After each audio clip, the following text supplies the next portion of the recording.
How we earn. The 5 building blocks of discipline. As we begin this new section, let's review where we've been. In the introduction, we asserted that we are living an earned life when the choices, risks, and effort we make in each moment align with an overarching purpose in our lives, regardless of the eventual outcome. Each chapter focused on one facet of the mindset required to achieve an earned life. We kicked off with the every breath paradigm about our sense of self, based on Buddha's teaching, every breath I take is a new me. Then we reviewed the many forces that compel us to live lives other than our own.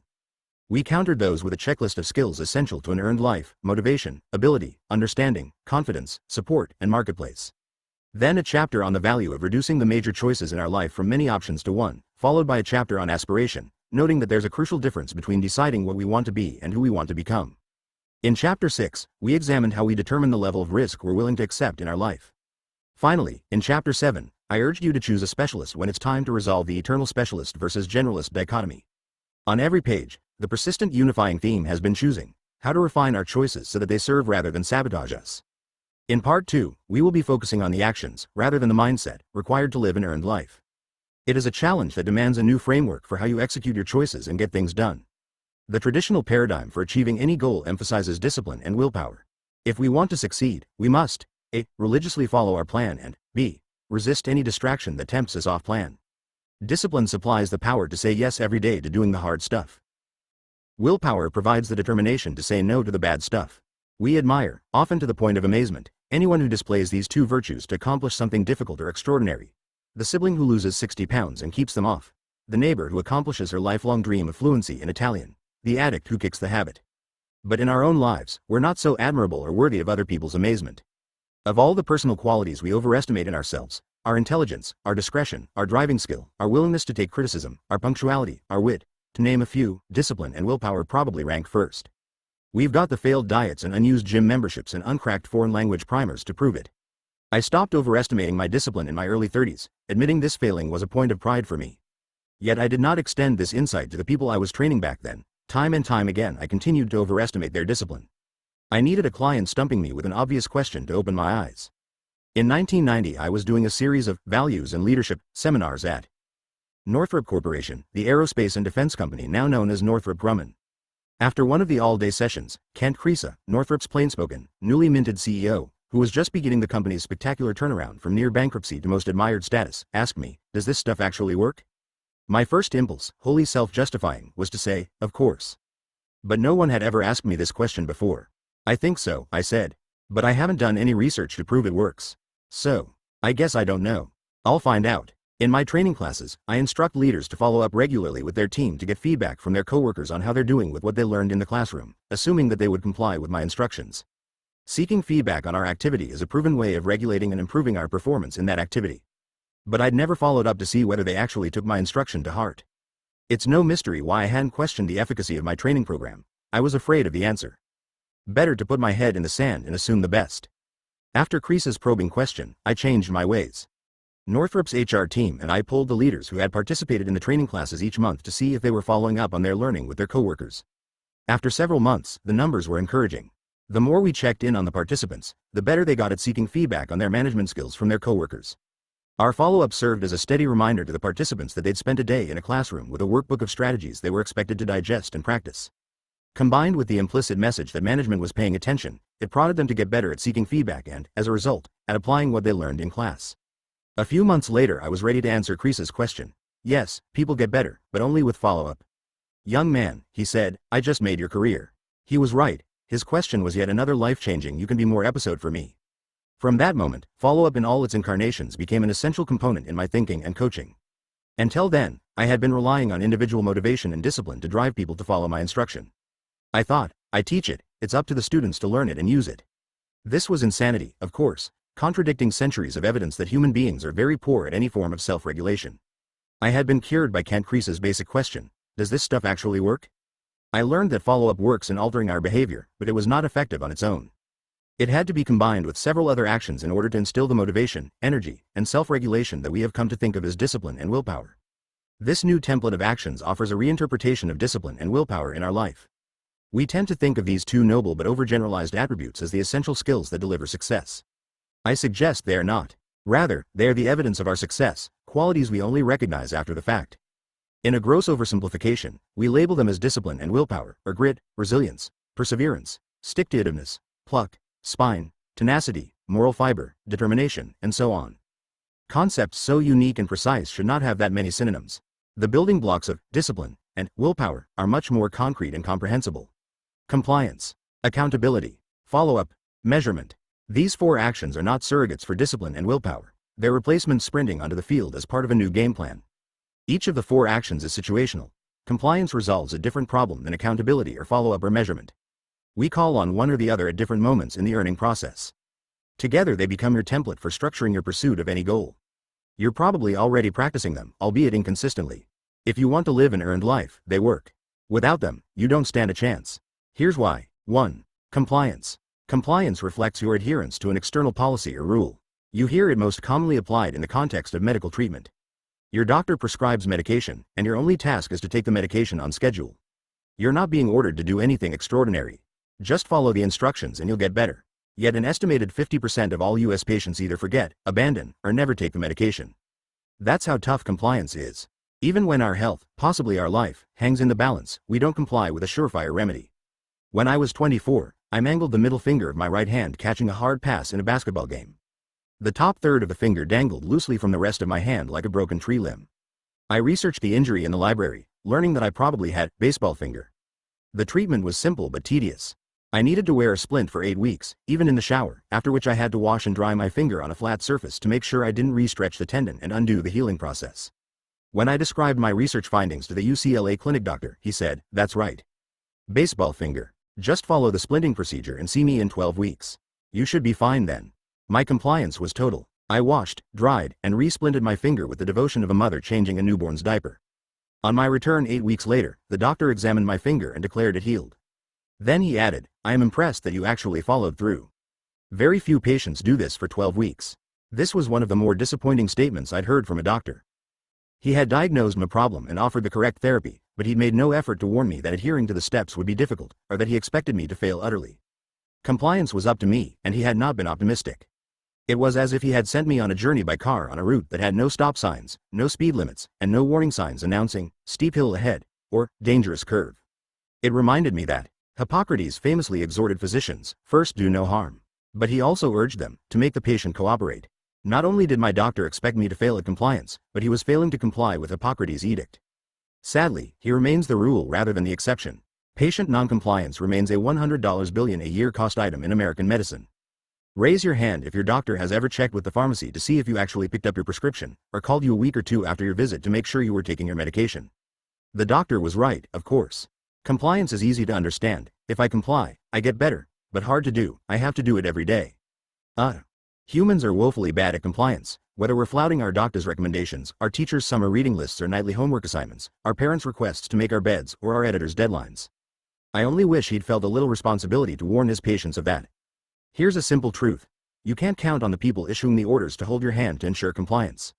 You're on your own. Nor can you count on every situation to compel compliance.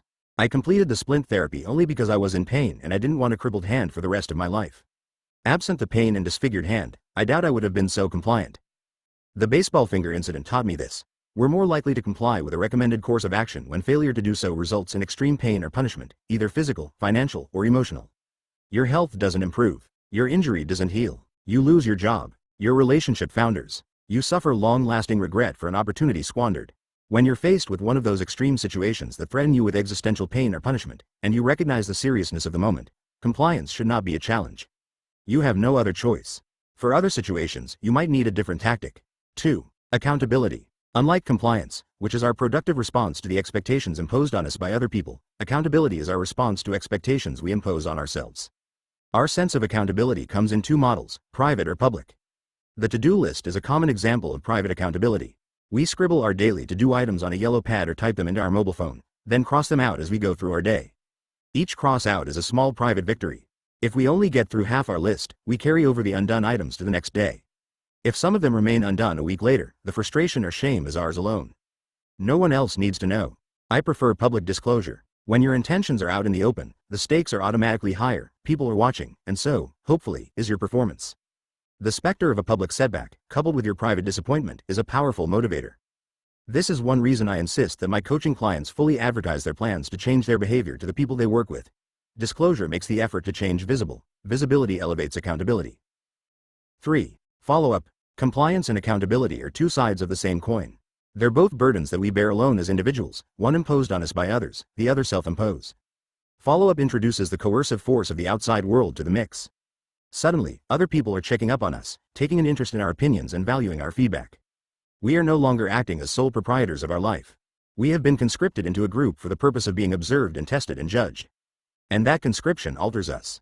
Like it or not, follow-up is a valuable process that heightens our self-awareness. It forces us to assess our progress honestly. Without follow-up, we may never take the time to ask how we're doing. Follow-up appears in many forms. It could be someone from HR conducting a company-wide survey, or our boss requesting a weekly progress report, or a vendor checking to see if we're satisfied with a purchase. The specific kind of follow-up I'll be recommending in subsequent chapters, derived from the business. Plan Review at Ford is a weekly group meeting created by a half dozen or so participants to monitor one another. Whatever form our follow-up takes, we should welcome it rather than resent it. It's a supportive gesture, not an intrusion on our integrity and personal space. 4. Measurement. Measurement is the truest indicator of our priorities, because what we measure drives out what we don't. If financial security is your top priority, you check your net worth every day. If you're serious about losing weight, you step on a scale each morning. If you have stomach issues, you measure the composition of your gut biome. In 2020, if COVID-19 was your daily fear, you might have taken to using a tiny device called an oximeter to measure your SpO2 levels, aka blood oxygen, a data point you probably had never heard of the year before. I'm not a card-carrying member of the Quantified Self movement, a burgeoning community of scientists and tech wizards who aim to find private meaning by measuring all manner of personal data, from daily steps to weekly minutes spent socializing. But in years past, when it mattered to me, I've tracked hours slept, days away from home, times I told my kids I loved them, daily moments of gratitude, and Michelin-starred restaurants visited. Each number helped me improve, and in many cases I stopped tracking when I reached good enough. For many years I obsessively tracked airline miles. I stopped counting and declared victory the moment I hit 10 million miles and received my American Airlines concierge keycard. As I write this, I'm tracking daily steps, kind words to Lida, daily minutes of quiet reflection, FaceTime with the grandkids, how much white food, sugar, pasta, potatoes, I eat, and daily minutes spent on low-priority activities, e.g. watching TV. Not every measurement that matters to us has to be a hard, objective number. Soft, subjective numbers can be just as meaningful. Consider my friend Scott, who went on a strict doctor-supervised diet for a medical condition. 6 months into the diet, Scott's internist, who had adopted the diet himself as a preventive measure for the same condition, asked him to estimate how well he'd adhered to the strict diet. Scott said, 98.5%. The internist said nothing and moved on to the next question. The lack of feedback irked Scott. The next day he called the internist to say, when I said 98.5%, I felt you were judging me harshly. Not at all, said the internist. I was impressed. I'm no better than 80%. Hearing another measurement to compare against his own, imprecise as it may have been, was instantly meaningful to Scott. It made him feel better about his level of compliance. The measurement we'll be asking you to make in the next chapter is also a soft, subjective number. You'll be estimating your level of effort on a scale of 1 to 10. Your 6s and 9s will be no more scientific than Scott's 98.5%. They're estimates, after all, but in the context of pursuing an earned life, they'll carry a world of meaning for you, especially when you can compare your numbers with other people's. As you start implementing the strategies for living a no-regrets life, these 4 components of the earning template will become second nature to you. Compliance and accountability will cease to be daily tests of your shaky commitment, as if you have a choice between doing the work and taking a day off. They will evolve into autonomic responses, like your heartbeat or your breathing. Follow-up and measurement will be the feedback loops that give meaning and purpose to your day. You will insist on the data rather than cover your eyes and ears. This is how discipline and willpower gradually settle into your life. They're not bequeathed to you at birth. You earn them every day. But there is one more component that binds these 4 actions together. And it is a big one that's already staring you in the face. It comprises all the people in your life. It is the domain you think of as your community. You may think of yourself as a wholly self-made rugged individualist who takes responsibility for choices made, never whines, it's not fair, and always rejects the role of victim or martyr. I've met admirable people who embody all these traits, but none of them believes they're wholly self-made. They know that an earned life cannot be achieved in isolation. It only thrives within a community. Not only do they appreciate that their choices and aspirations affect other people, it's one of the first lessons in Humanity 101. No man is an island, and all that, but they never lose sight of the fact that a community is not all one-way streets. Everything is reciprocal in a community. Much of the good that you do for others without expectation of payback, comforting them, following up with them, connecting them to someone, or simply being present and hearing them, comes back to you whether you seek it or not, because reciprocity is a defining feature of community. But in a community, this reciprocity is not merely the two-dimensional kind between two individuals. In the right kind of community, it's three-dimensional, as if everyone has a license to help and coach anyone else at any time. It's not the transactional "I'll scratch your back if you scratch mine" reciprocity of aggressive networking. It happens when someone says, "I need help," and someone else, without making a "what's in it for me" calculation, hears the plea and responds, "I can help." In healthy communities, "I can help" is the default response.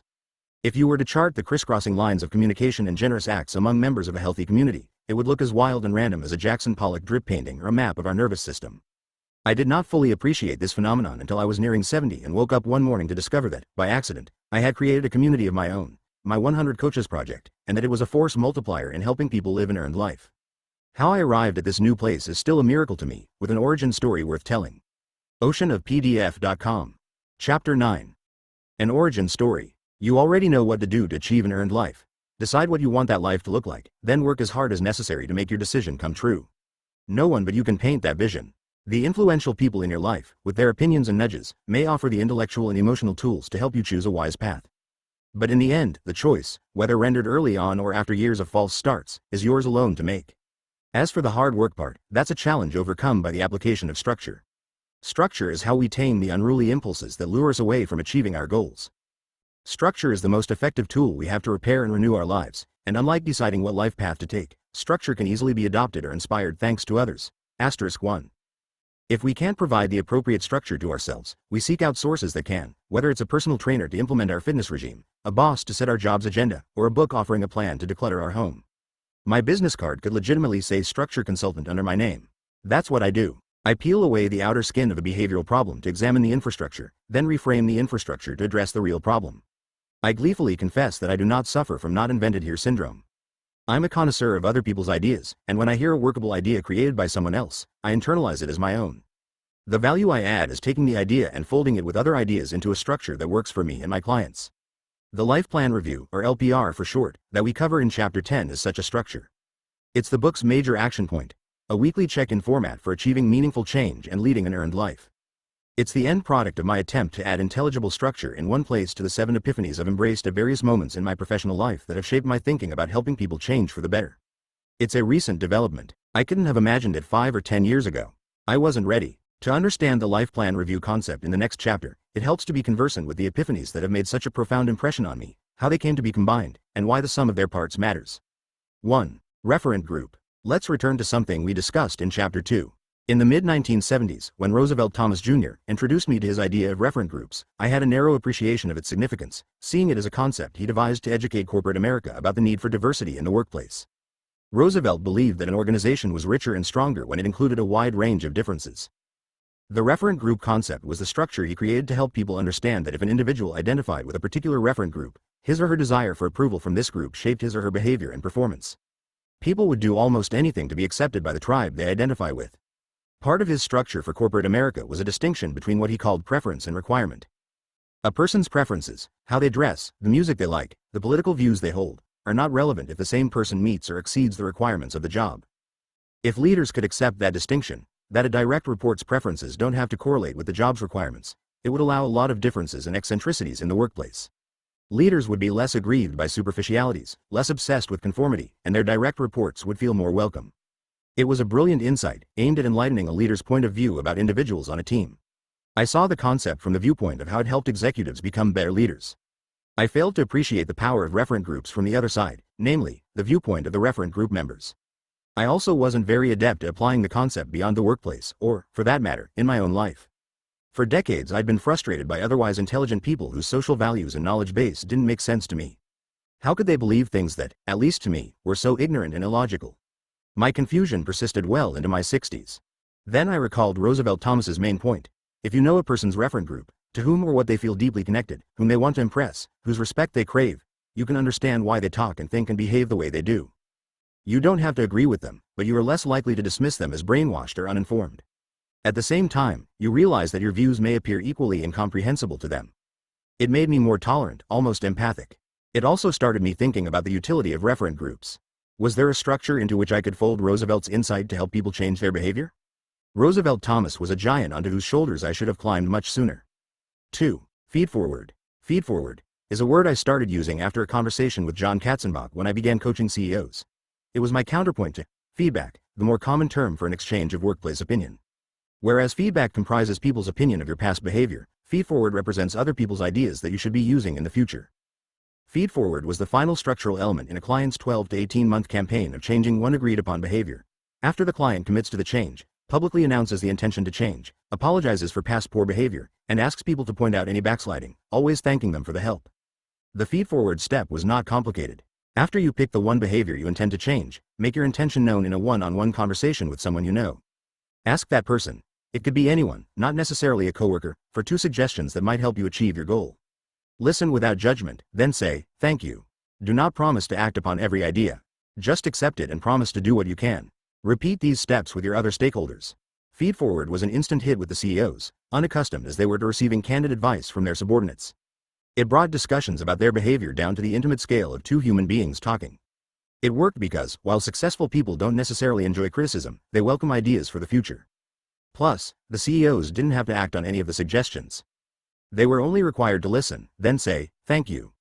At some point, I suggested that the CEOs return the favor and ask their counterparts to identify something they would like to change, turning the conversation into a 2-way exchange. The advice givers were rarely members of the CEO's senior management team, they were farther down the food chain. Yet Feedforward allowed them to talk as equals with the boss, just 2 people helping each other. Think Barack Obama playing basketball with the White House staff during his presidency. On the court, rank doesn't matter. Everyone, the president and his teammates and opponents, is equal. Feedforward is a very easy and welcome concept to grasp, because it's an insider tip, not a critique, even when it's being exchanged between strangers.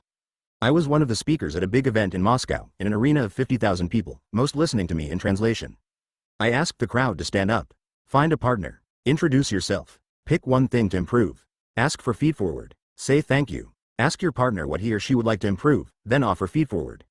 Keep repeating with new partners until I say stop. The volume and temperature in the hall was palpably higher as I stood on stage for 10 minutes and watched 50,000 people animatedly talking to one another. The structure of feedforward created something I didn't see every day in the upper reaches of a corporate hierarchy. Reciprocity with genuine goodwill and no judgment. 3. Stakeholder-centered coaching. I picked up this next idea from Peter Drucker's well-known interrogatory, who is your customer and what does your customer value? I turned it into stakeholder-centered coaching. Among Drucker's many insights, I contend, his tight focus on the customer will be his most lasting. Drucker believed that everything in business begins with the customer. When he asked, who is your customer? He was guiding us to adopt his expansive definition of customer. A customer is much more than someone who pays for your product or service. A customer could be someone you never meet, such as the end consumer of your product or service, or the decision maker who approves the buy, or a private citizen engaged in refining and repurposing your product for his own purposes, or a public figure who can influence other future customers.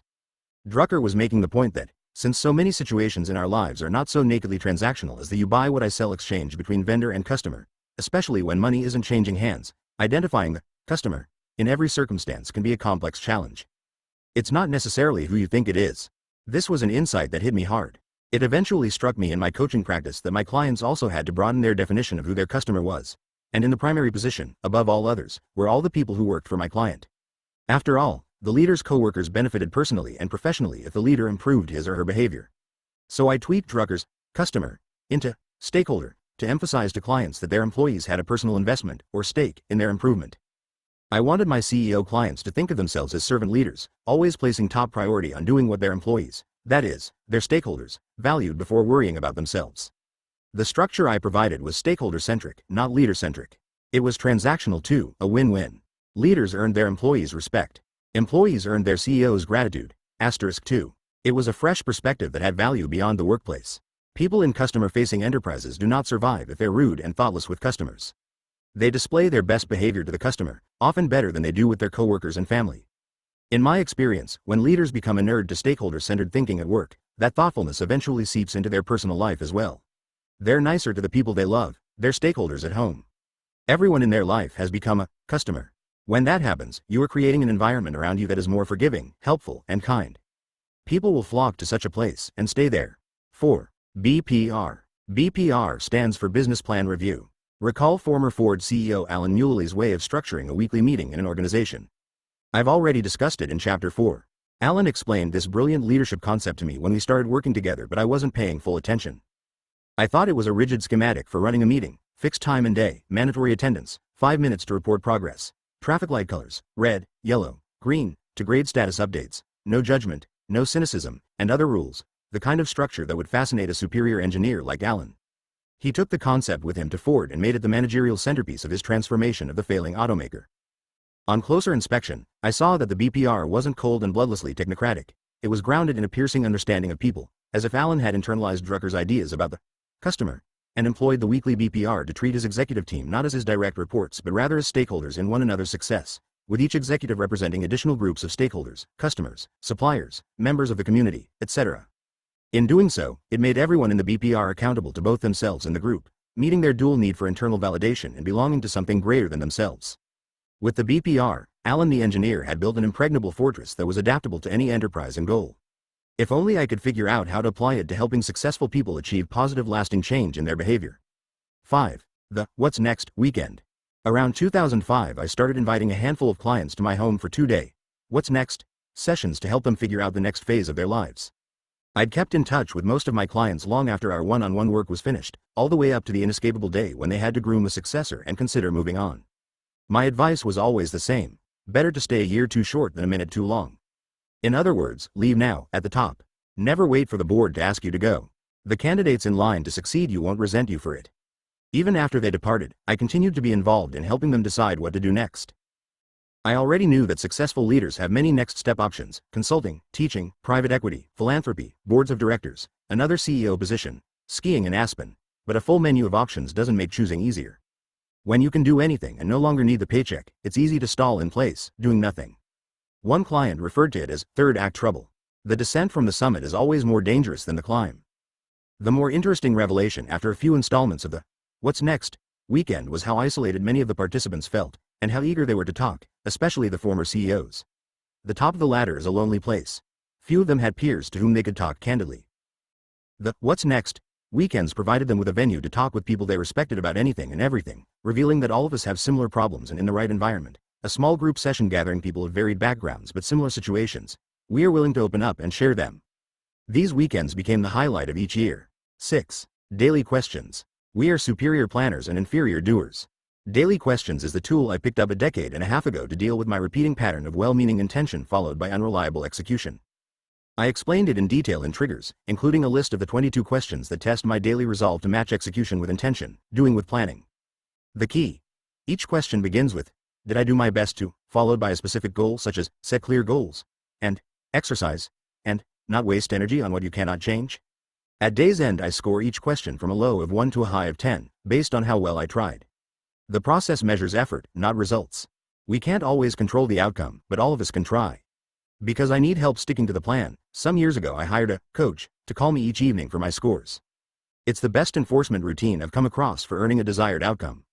But it can be painful. It's disheartening to regularly post 1s and 2s for goals that you claim really matter to you. The pain eventually leads to giving up. But if you stay with it, it works. For anything. I didn't invent this. Credit goes to Ben Franklin, America's founding father of self-improvement. A penny saved is a penny earned. In addition to including a daily to-do list in his autobiography, Rise, Wash, and Address the Powerful Goodness, Contrive Day's Business and Take the Resolution of the Day, Prosecute the Present Study, and Breakfast, Franklin also described a longer-term self-monitoring regimen. He listed 13 virtues that he wanted to perfect within himself. Asterisk 3. Rather than tackle all 13 at once, the quintessential unrealistic goal, Franklin chose one value at a time and fixed on it until he mastered it. Every time he faltered, he marked it down in a book, then added up the blemishes at day's end. When the total came to 0, he declared victory and moved on to the next virtue. Although the routine is more than 250 years old, it's still very contemporary. It reminds me of NBA sharpshooter Steph Curry's rule of 100 shooting drill. Curry practices jump shots from 5 spots on the court, not moving on to the next spot until he sinks 20 shots in a row. One miss and he restarts at 0. It's the inspirational foundation for daily questions. 7. 100 coaches. Placing yourself in a community is the most recent structural element I've taken to heart, and also the one that unlocked the earning puzzle for me. When Aisha Bursell asked me to name my heroes, she made me aspire to something I could not have anticipated. Saying out loud that Buddha was my hero got the ball rolling. One of the interesting things about Buddha is that he lived 3 millennia ago and left no written record of his teachings, and yet an estimated 560 million people in the world practice Buddhism. How did that happen? The answer. Buddha gave away all he knew and the recipients of his gift spread the word. In my own tiny way, I could do the same. The idea came to me on my daily walk in May 2016. The moment I returned home from the walk, I grabbed my phone and impulsively made a 30-second video selfie in my backyard offering to teach all I know to 15 applicants with the sole requirement that each adoptee promise to do the same sometime in the future. I called it my 15 Coaches program. I posted the selfie on LinkedIn, expecting a small trickle of responses. A day later I had received 2,000 applications, which ultimately reached 18,000. Most of the applicants were strangers. But there were also familiar names, coaches and academic stars, HR executives I'd worked with, entrepreneurs and CEOs, and friends. I enlarged my ambition slightly, selecting 25 people. We met for the first time in early 2017 in Boston, where I could explain the coaching process and get to know each of my adoptees better. My plan was to coach each of the 25 people the same way I conducted my one-on-one coaching with successful leaders, with lots of check-in calls and making myself available. It was a heavy time commitment. In my busiest years I could handle 8 one-on-one clients. Now I was taking on 3 times the workload. But I was okay with it.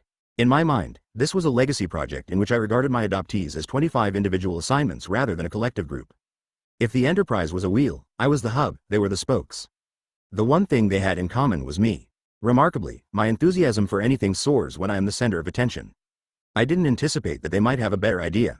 The learning curve on my coaching process is short and my adoptees turned out to be quick studies. After a few months they realized they didn't need me. Rather, they turned to one another to swap stories and ideas and support. My would-be acolytes were becoming their own referent group. They were also eager to bring in new members, a notion I hadn't considered but immediately appreciated. Strong communities insist on growing, weak ones refuse to. Within a year, 25 coaches was 100 coaches. There was no nominating or interview process, we weren't a country club or honor society. If a member knew someone who might benefit from being in our enclave, that person was in, welcomed as that member's particular adoptee. This made the group incredibly diverse, always a good thing. I'd made fitful attempts at forming a professional community before, but 100 coaches was turning into something special. I wasn't sure why until I started hearing that coaches in London, New York, Boston, and other cities were getting together socially throughout the year. When a member from Tel Aviv alerted the group that she'd be visiting San Diego, local members invited me to a dinner party they'd organized for her. It was an eye-opening scene. There was no self-promotion and networking in the room. It was more like a family reunion without any of the crazy uncles and stressful family backstories, a gathering of people in a judgment-free zone celebrating their luck at having met one another. These 7 ideas have one thing in common: they are not meant to be pursued alone. They are most effective when 2 or more people are involved. In other words, the concepts are more robust in an environment that we call a community. Even the ostensibly solo ritual of daily questions works better with a partner checking in nightly for your scores. It elevates your accountability and your potential to stay the course. I'm neither surprised nor saddened that it took me 4 decades to connect the dots. I had to earn each idea in my own time, when I was ready to hear it. Alan's BPR and his insights about group dynamics in a weekly meeting were certainly a turning point. One day it hit me that if we could take the relentless self-monitoring of daily questions and combine it with the long-term benefits that Alan's business plan review provided, we'd have a structure that could apply to any life. Alan agreed. We called it the Life Plan Review. In January 2020, 160 members of our expanding 100 Coaches community traveled from all over the world to a 3-day conference I hosted in San Diego. As I watched the 100 Coaches members enjoying themselves that weekend, I marveled at the big-hearted community I had unintentionally created. It was nothing short of a miracle. 6 weeks later the world went into a pandemic lockdown, and everything changed. The coronavirus pandemic was a dire threat to people's health, livelihood, and financial security, but it also was an attack on our 100 Coaches community. Catastrophic events test the health of a community. Weak ones collapse. Strong ones step up their game and become even stronger. Which one were we? Among the presentations to the group in San Diego before the lockdown was my introduction, with Alan Mullally's help, of the Life Plan Review concept. It combined the elements that I valued in helping people achieve meaningful change, not the least of which was the binding power of community. The Life Plan Review is a concept that helped fortify our group in a year like no other. If you take away only one idea from these pages, this is the one. Skip notes. *1 structure is particularly useful with the small stuff. A friend once mocked me for tracking how many times I said something nice to my wife each day. You shouldn't have to be reminded to be nice to your wife, he said. Evidently I do, I said. I'm not ashamed that I need a reminder to behave better. It would be shameful if I knew it and didn't do anything about it. That's the power of imposing structure. Structure reminds us not to relax our standards, especially the small but necessary gestures that we take for granted. My friend now keeps a daily log of how many times he asks his wife, "How can I help?" *2 On August 19, 2019, the Business Roundtable in a statement signed by 181 CEOs formally endorsed the concept of benefiting all major stakeholders as the purpose of the corporation. *3 Temperance, silence, order, resolution, frugality, industry, sincerity, justice, moderation, cleanliness, chastity, tranquility, humility. Oceanofpdf.com. Chapter 10. The LPR. The objective of the Life Plan Review, or LPR, is to close the gap between what you plan to do in your life and what you actually get done. Its method is contained in the 3 words in its name: life, plan, review. It presumes that you've decided what you want your life to be and what the future you looks like if everything goes according to plan. But unlike so many other goal-oriented self-improvement systems, it doesn't rely on exhortations for you to be more heroic in motivation, habit, resourcefulness, and courage. The LPR is an exercise in self-monitoring.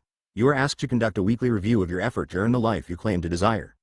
It measures how hard you try, presuming your lapses rather than your steadfastness, honoring the likelihood that you will fall short of perfection most weeks. How much fallibility, denial, and inertia you are willing to accept in your life and what you will do about it is solely up to you. The LPR asks only that you pay attention to your level of trying. There is no earning without heroic effort. And then, like a trainer demanding one more set of crunches, it has one more ask. You must share your results with other people, in a community, not only to recite numbers but to compare notes and help one another. The LPR is a simple 4-step structure that loses much of its power without a community. Step 1. In the LPR, you and each member of the weekly meeting take turns reporting your answers to a fixed set of 6 questions that have been documented to improve your life. Did I do my best to set clear goals, make progress toward achieving my goals, find meaning, be happy, maintain and build positive relationships, be fully engaged? You answer each question by reporting a number on a 1 to 10 scale, 10 being the best. That measures your level of effort, not your results. Segregating effort from results is critical because it forces you to acknowledge that you can't always control your results. Stuff happens, but you have no excuse for not trying. Step 2. In the days between the weekly LPR meetings, you track these questions daily to create the habit of self-monitoring. It's a ritual as necessary as eating breakfast or brushing your teeth. I prefer to score myself at the end of each day and report my scores on a 10 o'clock call with my coach. But I'm not doctrinaire about when you answer the questions. Some people wait until the next morning, preferring to sleep on their answers and use the previous day's high or low scores to motivate them through a new day. The key is to accumulate the data so you can see instructive patterns. Where are you trending poorly and where are you in control? Feel free to add your own questions to my list or subtract a question or 2 that doesn't apply. There's nothing sacred about these 6, although they meet much of the recommended daily allowance of nutritional ingredients required to earn your life. Goal setting, goal achievement, meaning, happiness, relationships, and engagement are fairly broad terms, but they are sufficiently roomy to accommodate all of the details, however extraordinary or eccentric, in each of our lives. I could have included other questions, such as, did I do my best to express gratitude? Did I do my best to forgive the previous me? Did I do my best to add value to someone's life? These questions used to be on my list. But I've been doing this process for 2 decades. It's a dynamic process, meaning you're supposed to improve and create new stretch goals. It would be dispiriting if I didn't make progress doing this daily review, and adapt the questions as I changed for the better. Along the way, I realized I didn't need to track these 3 questions anymore. I'm pretty good at thanking others. I'm world-class at forgiving myself. And when I'm not getting paid to add value to someone's life, I do it pro bono. The 6 questions that remain are existentially demanding and huge in scope, and I doubt I'll ever get so good at them that I can stop trying. Step 3. Review your plan for relevance and personal need once a week. When you measure effort, you are monitoring the quality of your trying. But from time to time you should also review the purpose of your trying. Are you making a meaningful effort to achieve a now meaningless goal? Trying is a relative value, neither fixed nor objective nor precise. It's an opinion by the only qualified person to have that opinion, you. And it changes over time in the course of pursuing a goal. For example, if a personal trainer asked the out-of-shape you to bang out 20 push-ups at your first training session, even a mighty 10 for effort might not get you through all 20 push-ups. 6 months later, the well-conditioned you would knock out the same 20 push-ups at a relatively effortless 2. The longer you do something, the less effort you need to do it well. But like the frog in slowly heating water, you might not notice how the passage of time lowers the bar on your effort. The temptation is to settle for less effort to stay in place, i.e., keep doing 20 push-ups. The challenge is to increase your effort to reach your goal, i.e., raise your workload to 30 push-ups, then 40, and so on. Reviewing your effort is one way to reconsider the value of your goals. If you want to keep the goal, maybe it's time to recalibrate your effort upward. If you're no longer willing to make the required effort, maybe it's time for a new goal. Step 4. Don't do this alone. This advice is inherently solved by the key feature of an LPR meeting. It is a group event. It places you with a community of like-minded souls. Common sense should tell you that reviewing your plan in the select company of others is vastly superior to reviewing your plan alone. Why would you try to adhere to an ambitious life plan and refuse to share the experience with anyone else, especially if you didn't have to? What added value does going solo bring to the endeavor? It would be like baking a birthday cake to eat by yourself or giving a speech to an empty room. Consider the game of golf. Although it's one of the rare sports activities that can be enjoyably pursued alone, skiing, swimming, cycling, and running also come to mind. It offers the most convincing argument for playing well with others. It's also a note-for-note model for the benefits of the LPR. An avid golfer will play around by himself when playing partners are unavailable, or he's pressed for time, or he wants to work on parts of his game. But if he catches up to another solo player on the course, the two singles will immediately form a twosome. It's one of the many endearing examples of golf etiquette. Single players are never left to play alone unless they prefer it. Given the choice, the same avid golfer would always prefer playing in a foursome, whether the group is filled out with friends, family, or strangers. Golf is the most social of all sports. You walk the course together, chatting between shots about business, vacation, or events of the day. Sometimes you even take a break midway through the round to share a meal. These sociability elements are why a golf foursome meets all the requirements of a well-run meeting, such as the weekly review of your LPR that I'm recommending. The game embodies the 4 actions of our earning template, aided and abetted by the connective tissue of community. It demands compliance. In a serious foursome, you show up at the first tee on time, you play the ball as it lies. No improving the situation. You don't get do-overs, aka mulligans. You count every stroke and penalty. There's even a dress code. It honors personal accountability. You own the credit or discredit for every shot. You can't blame your lapses on anyone else. You cannot delude yourself or others about the quality of your game. If you're rusty or unprepared or simply not as good as you claim to be, a round of golf will expose the truth. It runs on follow-up and measurement. Players keep score for themselves and their playing partner. You report your score after every hole. You post your score on a public database to maintain an honest handicap index. And no matter how ardently you recall your good shots and overlook your bad ones in the post-round review with your playing partners, the only admissible evidence is what's written on your scorecard.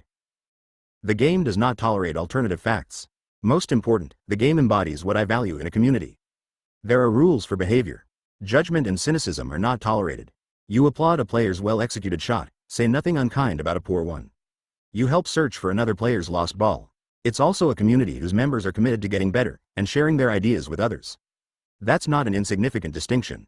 Unlike most one-on-one sports, golf can be a learning experience. If I face off against a professional baseball pitcher or a club tennis pro, the only thing I'll learn is humiliation, that I'm not even remotely in their league. Not so in golf. Mediocre players want to play with better players, knowing that they can elevate their game simply by observing really fine players, the mechanics of their swing, their smooth tempo, the discipline of their pre-shot routine. The better players welcome it. They're very generous with advice if asked. That's feedforward. It's a gender-blind community, in which anyone can be anyone else's equal or superior in skill and in scoring. In the presence of a good golfer, there's no condescension or interrupting, only respect. Golf done right venerates meritocracy and justice. Nothing is given. Everything is earned. The result of practice, maximizing talent, and an urge for constant improvement. It embodies our definition of an earned life because the choices, risks, and efforts we make can be directly linked to an experience we value, regardless of our score. If you replace the word golf with LPR meeting in the previous paragraphs, you have all the reasons to adopt the LPR and make it a group exercise.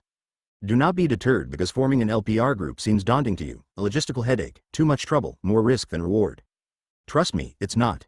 It's a weekly gathering that can save your day, your year, your world. I know, because it saved mine. On March 5, 2020, Lyda and I began the process of selling our home of 32 years in the San Diego suburbs and moved into a one-bedroom rental 10 miles away in La Jolla overlooking the Pacific Ocean. It was a major but not unexpected lifestyle change for us.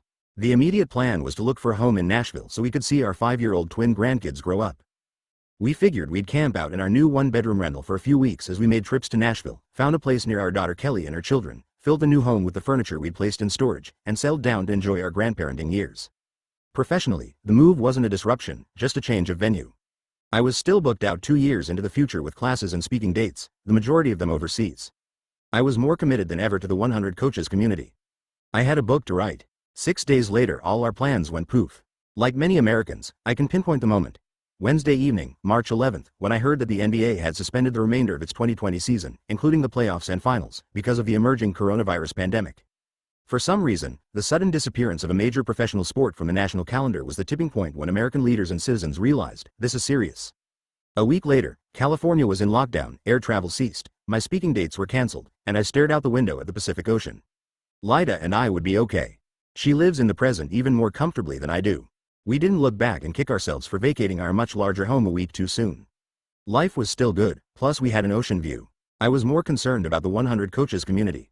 A mere 6 weeks earlier, Alan Mulally and I had spent 4 hours teaching the LPR concept to 160 members of our 100 Coaches group at the Hyatt Regency near La Jolla.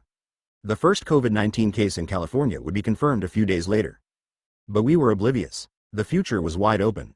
Now I worried. If my speaking business could vanish in an instant, what about the younger, less established coaches and teachers and consultants in our community who didn't have the same cushion as the rest of us?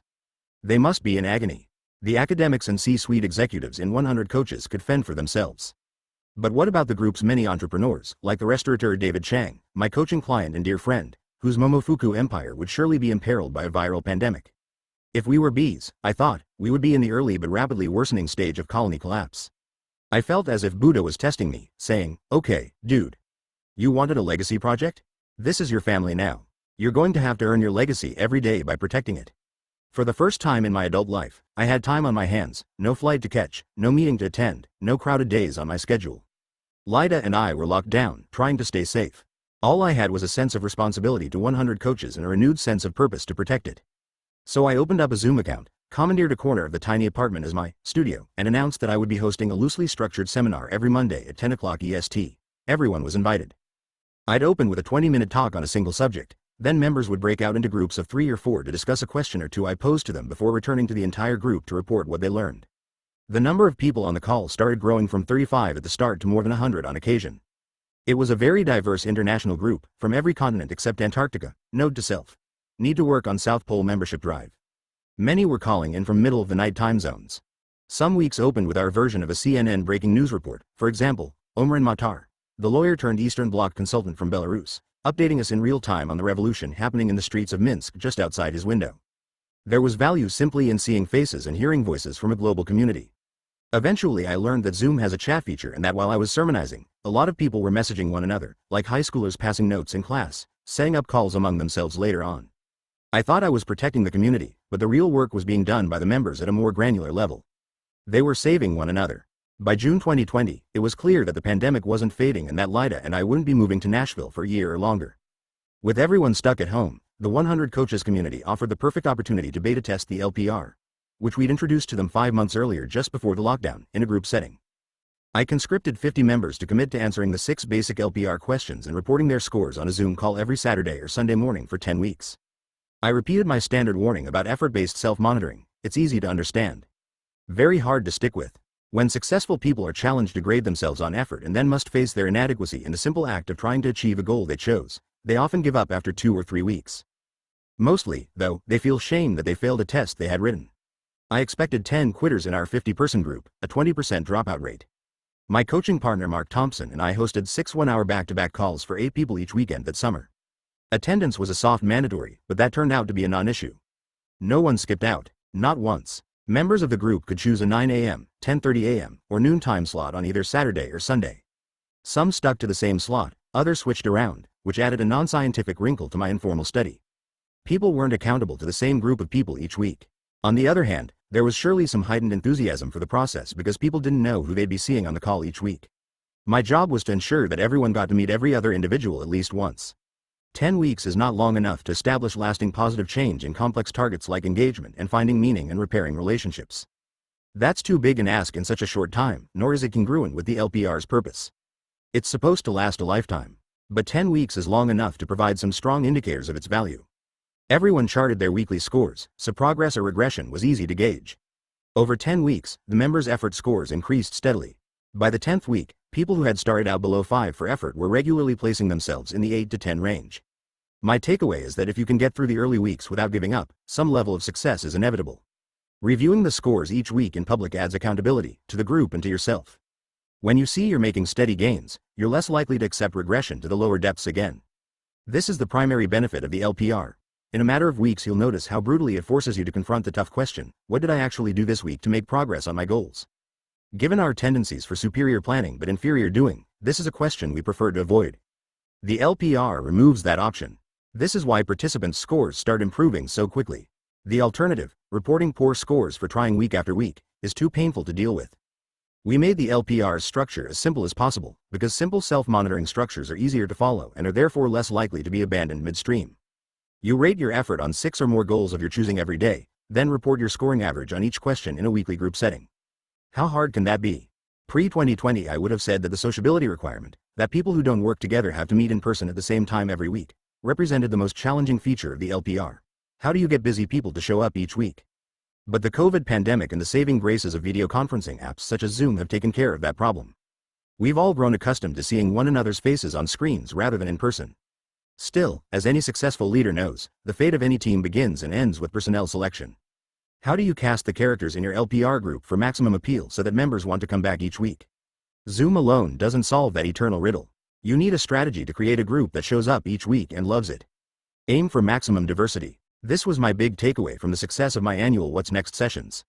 Start with an equitable gender split, always a must-have. Then mix and match people according to age, culture, nationality, professional rank, and line of work. Do not presume that radically different people might not mix well or be interested in one another. Successful people are innately curious. Diversity should be highlighted, not modulated. That's the point of diversity. The greater the differences among people in a meeting, the fresher and more surprising the viewpoints being shared. When I chose the 50 people for the first 10-week LPR experiment, I modeled myself on Noah filling his ark, with 2 of each species at most. A typical session had Jan Carlson, the CEO of Europe's largest manufacturer of seatbelts and other auto safety systems, calling in from Stockholm. Gail Miller, a grandmother leading a sprawling family business in Utah. Nankonde van den Broek, a 39-year-old nonprofit professional in Zambia taking over her late father's business. Pau Gasol, the 39-year-old NBA star at the end of his career. Dr. Jim Downing, a surgeon running St. Jude Children's Research Hospital in Memphis. Margot Georgiades, the CEO of Ancestry in Boston, who was in the process of working herself out of the job by selling Ancestry to a private equity group, and Marguerite Mariscal, the 31-year-old CEO helping Dave Chang reorganize his restaurant empire.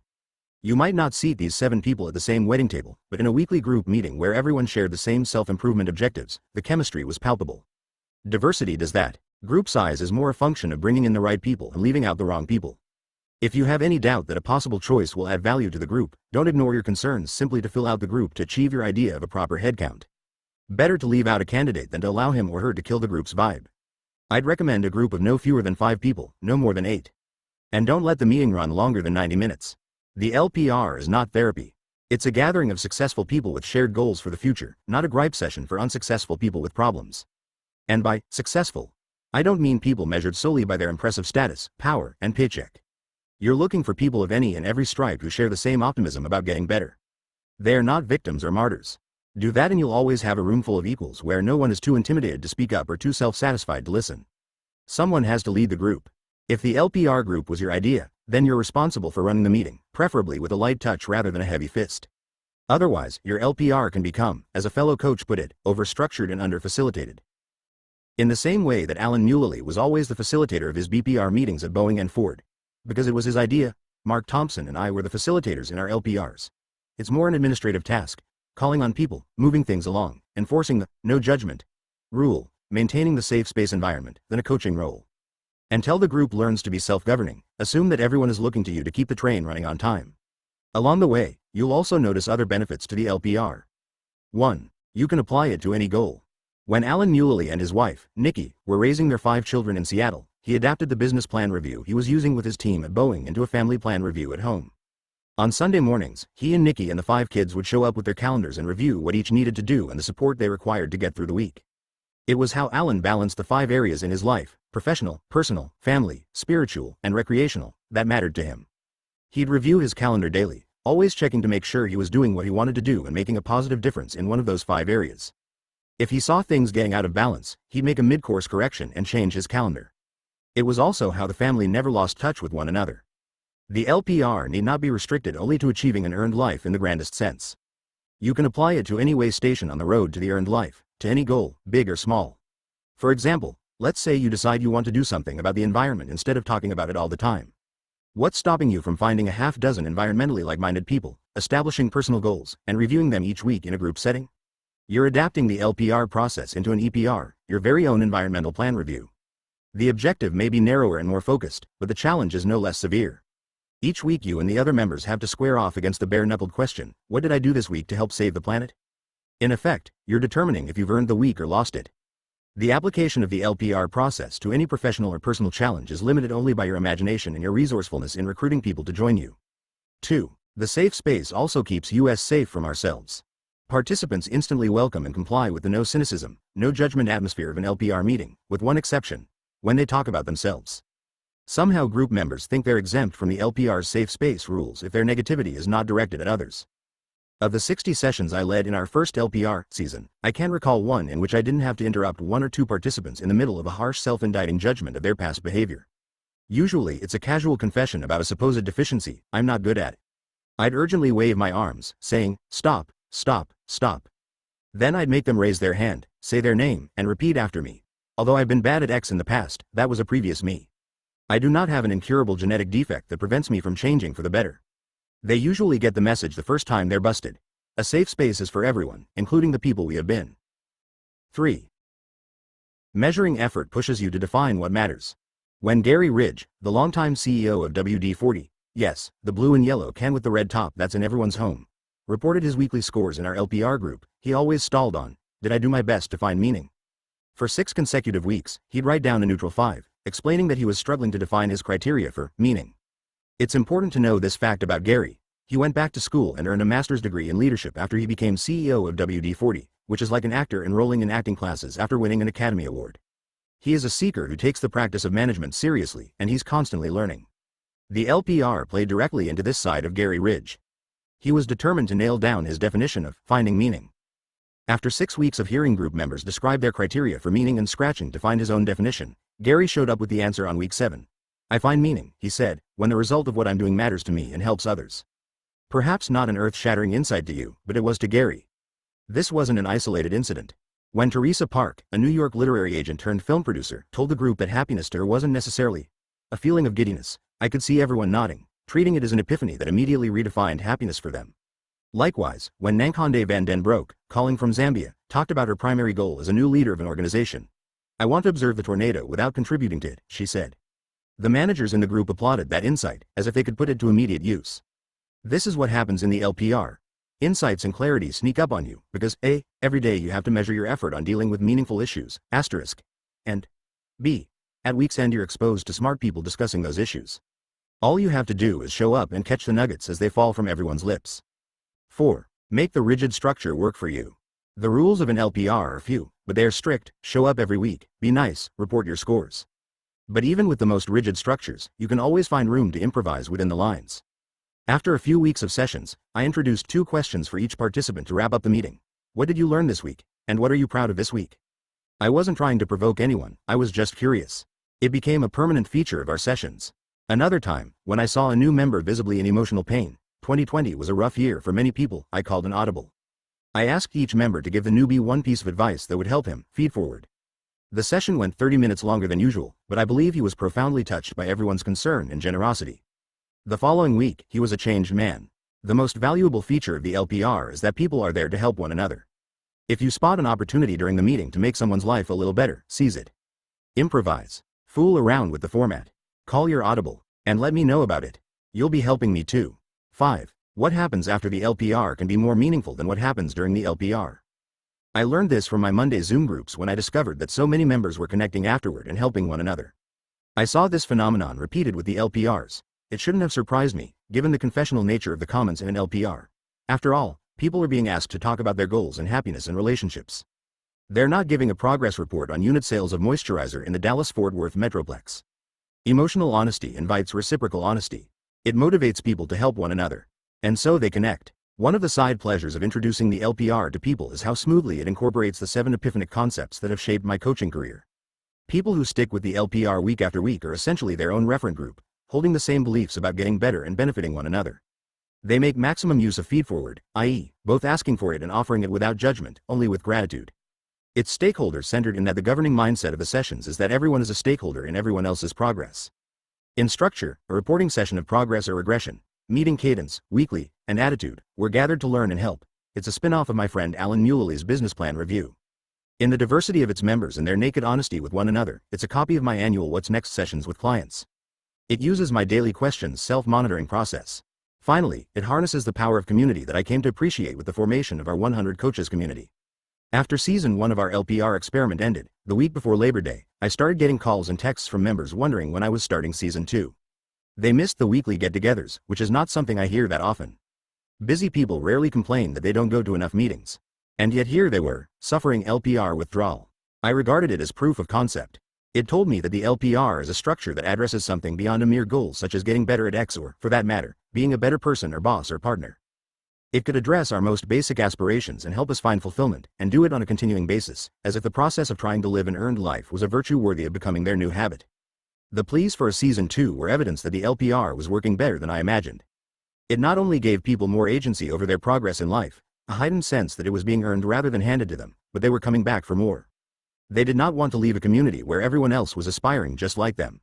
When I say the LPR saved my world, this is what I'm talking about. It brought to mind Lao Tzu's insight about leadership. A leader is best when people barely know he exists. When his work is done, his aim fulfilled, they will say, "We did it ourselves." In a perilous and challenging year, I set out to protect the 100 Coaches community, and the community ended up protecting itself. Skip notes. *I owe this insight about the value of measuring effort rather than results to my daughter Kelly Goldsmith, who taught me the difference between asking active and passive questions. Do you have clear goals? Is passive? Did you do your best to set clear goals? Is active, because it places the burden on you rather than your situation? oceanofpdf.com. Chapter 11. The Lost Art of Asking for Help. At its core, the LPR is an accountability mechanism. It makes us more accountable for our behavior by making us answerable on a regular basis to other people.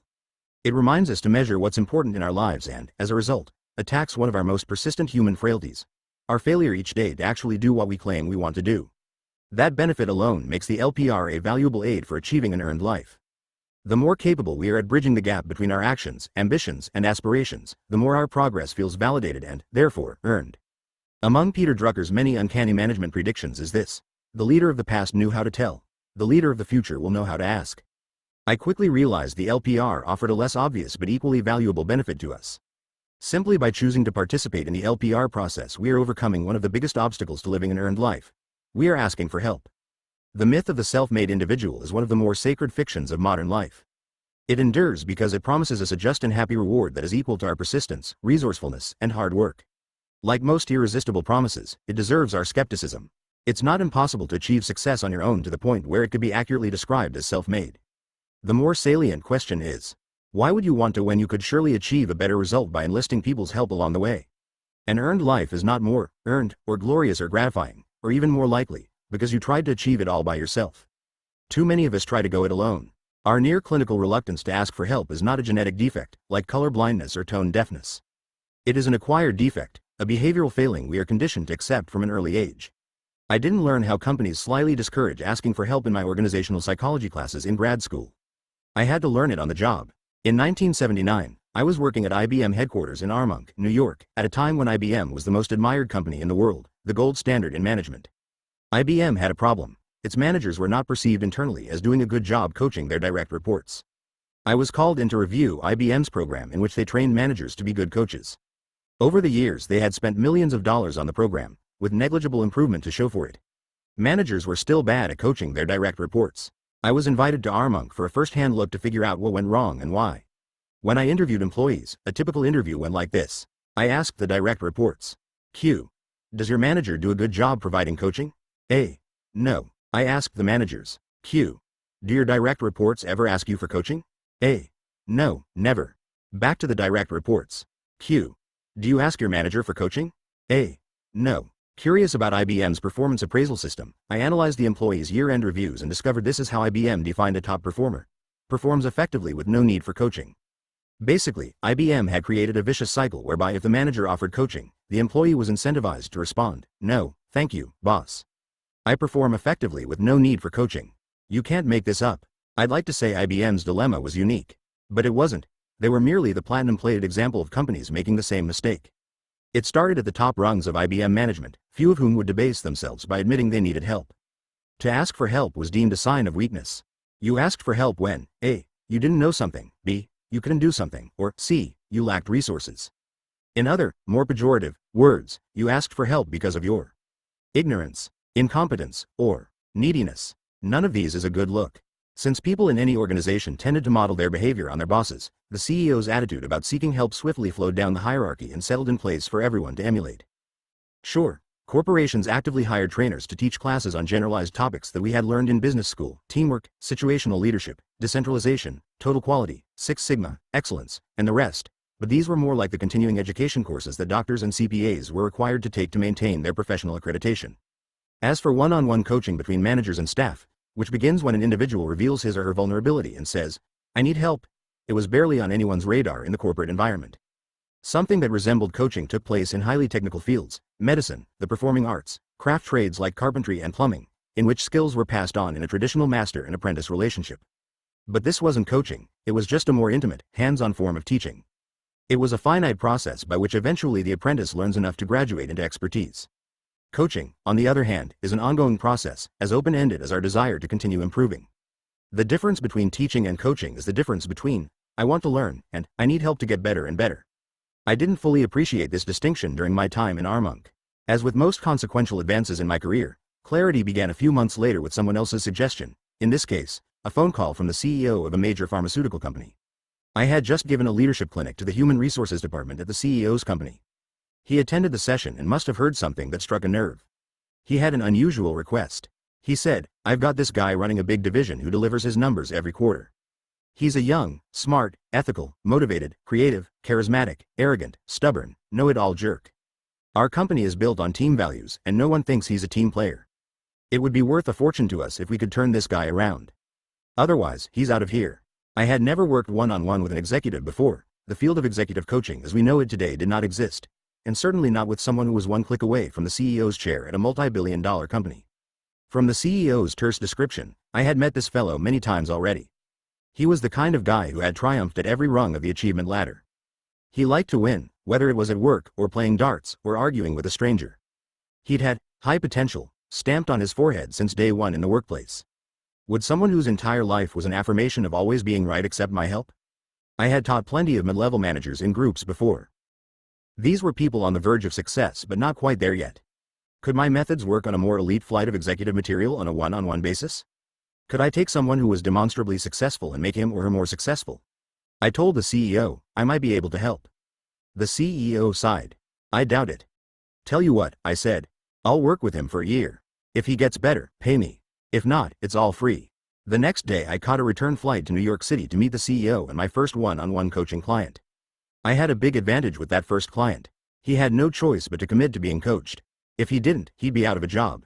Fortunately, he had the work ethic and desire to change. He got better and I got paid. But as I picked up more clients like him, I learned to create an environment in which a leader did not feel embarrassed to ask for help. It harked back to the paradox I noticed at IBM. The company's leaders thought coaching was valuable for employees but not for themselves. This was nonsense, of course. None of us is perfect. We're all flawed human beings. We all should be asking for help. My breakthrough was reminding my accomplished clients of this eternal truth. One of the ways I did this was asking them to list all the things they could do as a leader to support the people they worked with. I called this the needs exercise. What do your people need from you? They'd rattle off the obvious stuff: support, recognition, a sense of belonging and purpose. Then they'd go deeper. People needed to be loved and heard and respected. They needed to feel loyal to something and receive loyalty back in return. They needed to be fairly rewarded for doing a good job, not overlooked or discounted. That's a lot of neediness among your staff members, I'd say to my CEO client. What about turning it around on yourself? Admit that you need the same things. You're no better than your employees. One or two of them might even become the organization's leaders after you're gone. I wanted clients to see that when they trumpeted their roles as supportive leaders and in the same self-contradictory breath asserted that they did not require equal support themselves, they were in fact demeaning their employees and the dignity of their needs. And this didn't go unnoticed by the employees. It was a massive failure in leadership. Since successful leaders recoil at the thought of failing at anything, it didn't take clients long to overcome their shame and abhorrence for the phrase, "I need help," and accept coaching. They recognized that they would perform